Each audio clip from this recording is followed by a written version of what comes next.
ఏమీ చేయకుండా ఇప్పుడు మళ్ళొచ్చి మాకు ఓటేయండి, మేము ఇరగదీస్తాం పగలదీస్తామని అంటున్నారు.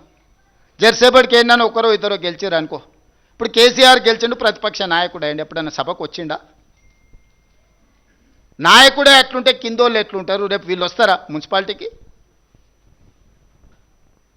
ఆవు చేనుల మేస్తే దూడేమన్నా గట్టు మీద మేస్తే అది కూడా గంటకే పోయి మేస్తుంది.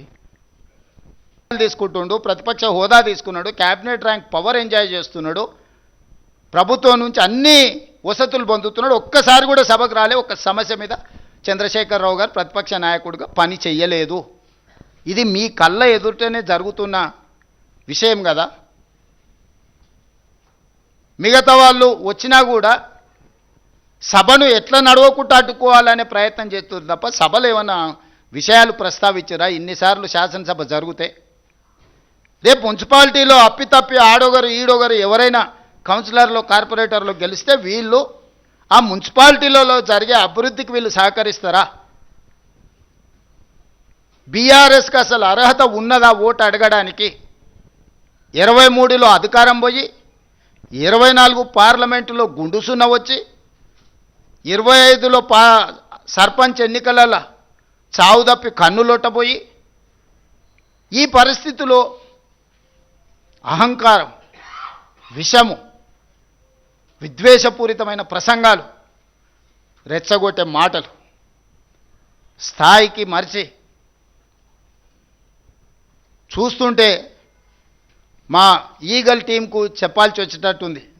నార్కోటిక్ ఎనాలిసిస్ ఏదన్నా గంజాయి కానీ కొకైన్ కానీ హెరాయిన్ కానీ ఏమైనా కొట్టి మాట్లాడుతున్నారా వీళ్ళ మాటలు చూస్తుంటే అని. ఎందుకంటే హోష్లో లేకుండా ఉన్నోడు అట్లాంటి మాటలు మాట్లాడతాడు. హోష్లో ఉన్నోడు, ఈ సమాజం పట్ల బాధ్యత ఉన్నోడు, పెద్ద పెద్ద చదువులు చదువుకున్నా అనుకునేటోడు మాట్లాడే మాటలేనా? ఇలాంటి వాళ్ళకి ఈరోజు ఓటేయమని అడిగితే వాళ్ళు అడుగుతారు. ఎందుకంటే వాళ్ళకి దోపిడీ అలవాటు పడ్డది. ఏ రూపాయి కూడా ఇసుక వదలే, గాలి వదలే, నీరు వదలే, ఇండ్లు వదలే, ఏది వదలే. లాస్ట్కు భార్యాభర్తలు మాట్లాడుకునే టెలిఫోన్ సంభాషణలు కూడా వదలలే వాళ్ళ పైశాచిక ఆనందానికి. ఇదొక మానసిక రోగం, జబ్బు. ఇప్పుడు వీళ్ళు వచ్చి